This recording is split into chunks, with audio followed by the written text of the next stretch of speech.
হওয়া মুহুর্মুহু টিয়ারসেল আর বিক্ষিপ্ত স্লোগানে প্রকম্পিত রাজপথ।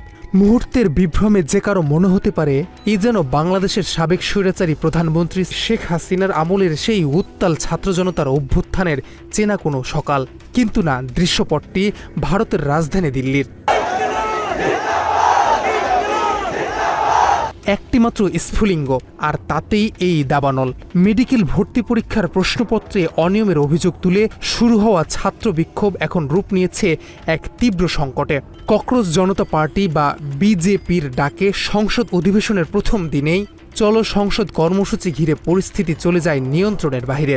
যন্তর মন্তর থেকে সংসদের দিকে এগোতে থাকা জনসমুদ্র পার্কের হোটেলের কাছে ব্যারিকেড ভাঙার চেষ্টা করলে নিরাপত্তা বাহিনী চড়াও হয়। শুরু হয় লাঠিচার্জ ও কাঁদানি গ্যাস নিক্ষেপ। পাল্টা জবাবে উড়ে আসে ইট পাটকেল। চলে দুই পক্ষের ধাওয়া পাল্টা ধাওয়া।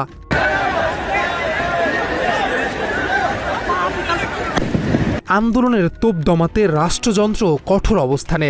রাজীব চক থেকে সেন্ট্রাল সেক্রেটারিয়েটের মতো গুরুত্বপূর্ণ মেট্রো স্টেশনগুলোতেও ঝুলছে তালা। জনস্রোত ঠেকাতে জারি করা হয়েছে বড় জমায়েত নিষেধাজ্ঞা। এমনকি যন্তর মন্তরকে কেন্দ্র করে 1.5 কিলোমিটার এলাকা জুড়ে বুধবার সন্ধ্যা থেকে বৃহস্পতিবার সকাল পর্যন্ত বন্ধ রাখা হয় ইন্টারনেট। ডিজিটাল যুগে এ যেন এক আধুনিক অবরুদ্ধ নগরী। ঠিক একইভাবে 2024 সালের বাংলাদেশের ছাত্রদের কোটা আন্দোলন দমন করতে তৎকালীন স্বৈরাচার শেখ হাসিনাও ইন্টারনেট সেবা বন্ধ করে দিয়েছিলেন, কিন্তু তা কোনো কাজেই আসেনি। উল্টো আন্দোলন আরও বেগমান হয়। শেষ পর্যন্ত পতন হয় শেখ হাসিনার 15 বছরের সাম্রাজ্যের। অনেকেই মনে করছে হাসিনার দেখানো পথেই হাঁটছে ভারতের নরেন্দ্র মোদী সরকার।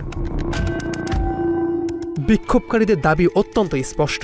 মেডিকেল অনিয়মের নিরপেক্ষ তদন্ত এবং কেন্দ্রীয় শিক্ষামন্ত্রী ধর্মেন্দ্র প্রধানের পদত্যাগ।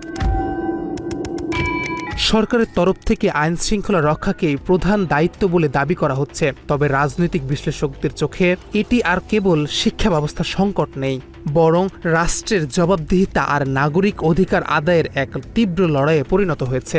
বল প্রয়োগ করে কি এই ক্ষোভের আগুন নেভানো সম্ভব, নাকি এই দমন পীড়ন জন্ম দেবে নতুন কোনো মহাবিস্ফোরণের? দিল্লির রাজপথ এখন সেই উত্তরের অপেক্ষায়।